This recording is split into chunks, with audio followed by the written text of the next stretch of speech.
पिछले कुछ अरब वर्षों में पृथ्वी एस्ट्रॉइड से टकराई, अन्य ग्रहों से टकराई और कई बार बर्फ में पूरी तरह से जम गई। कई प्रकार के अतरंगी और खतरनाक जीवों द्वारा हमारी पृथ्वी पर रूल किया गया। कभी कभी ये सोच के आश्चर्य होता है कि हमारा नीला होमवर्ल्ड आखिर बच कैसे गया।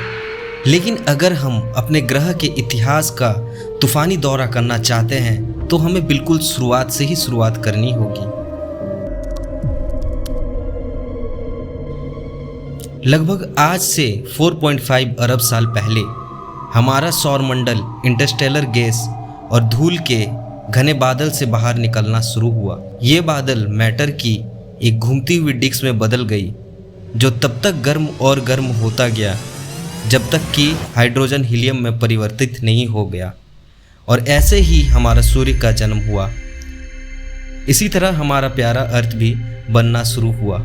हमारे तारे के जन्म के बाद घूमती हुई डिस्क के सबसे दूर के सभी पदार्थ एक साथ एकत्रित होने लगे। ये गुच्छे हमारे सौरमंडल में ग्रहों और चंद्रमाओं के लिए अंकुर होंगे। जैसे जैसे उनमें अधिक पदार्थ जमा होती गई, वह बड़े और अधिक गोलाकार होते गए। सौरमंडल के ठंडे क्षेत्र अधिकतर बर्फ, तरल पदार्थ और गैसों से बने थे। सूर्य के करीब सभी चट्टानी पदार्थ ने मंगल और पृथ्वी जैसे भीतरी ग्रहों का निर्माण किया।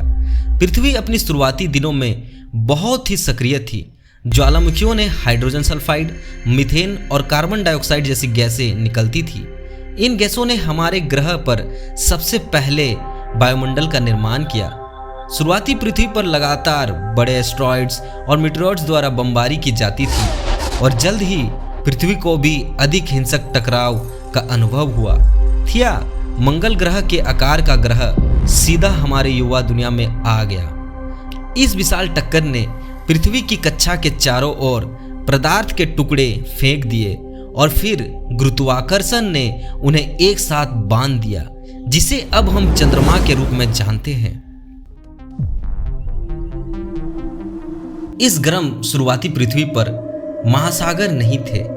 सारा पानी गैस के रूप में मौजूद था। लेकिन 3.8 अरब साल पहले हमारा ग्रह इतना ठंडा हो गया कि पानी ठंडा होकर तरल बन गया। सबसे पहले विशाल महासागरों ने इस युवा पृथ्वी को कवर किया और इसे वाटर वर्ल्ड में बदल दिया। जीवित चीज़ों के निर्माण के लिए H2O एक आवश्यक तत्व है। तो उस सारे पानी के साथ लगभग 3.7 अरब वर्ष पहले पृथ्वी पर जीवन प्रकट हुआ।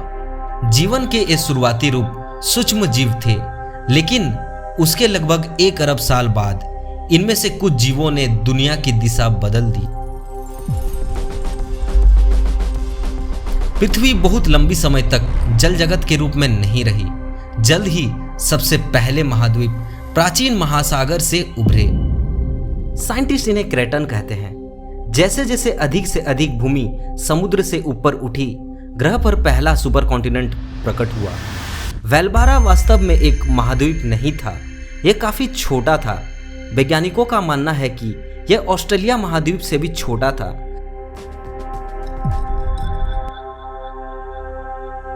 लगभग 2.4 अरब वर्ष पहले साइनोबैक्टीरिया विकसित होकर हमारे ग्रह का पहला फोटोसिंथेसाइजर बन गया।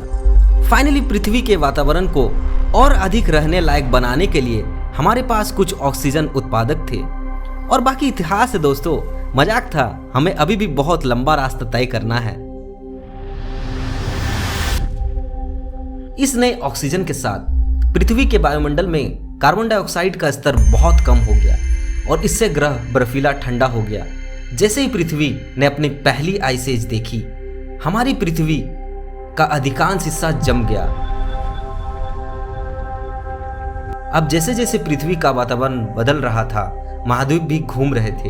वे टूट गए और अगले सुपर कॉन्टिनेंट रोडनिया का जन्म हुआ। रोडनिया एक वास्तविक महाद्वीप था। यह ग्रह को कवर करने वाला अब तक का सबसे बड़ा महाद्वीप रहा होगा। और जीव, खैर आखिरकार जीव और अधिक जटिल हो गए। लेकिन फिर कुछ हुआ। रोडनिया टूट गया और एक नया महाद्वीप इकट्ठा हो गया। इसे पेनोसिया कहा जाता था।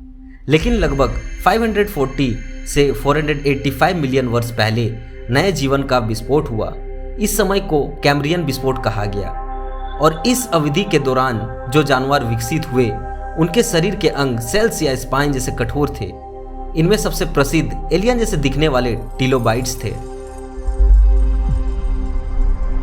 लगभग 440 मिलियन वर्ष पहले जलवायु अचानक बदल गई और समुद्र का तापमान नाटकीय रूप से बदल गया। पृथ्वी ने अपने पहले मास एक्सटिंक्शन देखा। ग्रह के चारों ओर फैला हुआ अधिकांश जीव लुप्त हो गई। इनमें से कई जीवों ने आज पृथ्वी पर मौजूद जीवन की नींव रखी। लगभग 420 से 350 मिलियन वर्ष पहले पृथ्वी की मिट्टी से पहले पेड़ निकले और पहले जीवनों ने भी जमीन पर आना शुरू किया। 250 मिलियन वर्ष पहले पृथ्वी एक विशाल महाद्वीप पेंजिया द्वारा कवर किया गया था। अफसोस की बात है, इस अवधि के दौरान पृथ्वी ने हमारे इतिहास की सबसे बड़ी मास एक्सटिंक्शन की घटना देखी। भारी मात्रा में ग्रीन हाउस गैसेस और बढ़ती ग्लोबल वार्मिंग ने पृथ्वी पर सभी प्रजातियों में से लगभग 90% जीवों का सफाया कर दिया। लेकिन इस मास एक्सटिंक्शन ने जानवरों की अगली लहर के विकास में मदद की। 240 से 230 मिलियन वर्ष पहले पहले डायनासोर प्रकट हुए थे। अगले 150 मिलियन वर्ष तक वे भूमि में शासन करेंगे। यदि आप वहां होते तो आपने विशाल डायनासोर देखा होता जो अब तक के सबसे बड़े जानवर थे। यह भी हो सकता है कि पृथ्वी के सबसे महान शिकारियों में से एक टीरेक्स को आप अपने आंख से देख पाते और आप पेंजिया को टूटते और अन्य महाद्वीपों को निर्माण होते हुए देख पाते। आप शायद पहले से ही जानते होंगे कि यह किस ओर जा रहा है।